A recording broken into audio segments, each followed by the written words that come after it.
तेजल, पहिल्या मॅच तर हरला आहेत तुम्ही, पण ऑफकोर्स मोठी टुर्नामेंट पुढे आहे.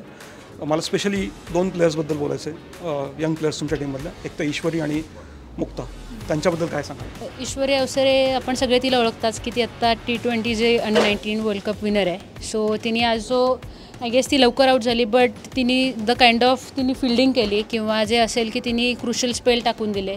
दॅट शोज की ती मेंटली किती स्ट्रॉंग आहे आणि तिचं कॅलिबर किती आहे. सो आय जस्ट विश की ती इथनं पुढं तसंच कॅरी फॉरवर्ड करत राहील. यंग आहे but she brings a fire to our team, मी तिला पण म्हणते. सो एक तो जो यंगस्टर्सचा फ्रेशनेस आणि फायर असते ती आमच्या टीममध्ये आणते. आणि Mukta Magare is a very experience campaigner.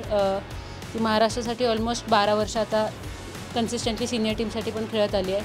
आणि तिने ह्या आधी पण आमच्या दोघींचाही खूप चांगला पार्टनरशिप पण आहेत महाराष्ट्रासाठी. आणि तिने मॅचेस जिंकून पण दिलेल्या आहेत महाराष्ट्राला with the ball, with the bat. Utility player आहे ती. सो ती अशा करंट सिच्युएशनला किंवा अशा क्रुशल मॅचेसला नेहमीच एक असा प्लेअर टीममध्ये असणं मला खूप हँडी असतं.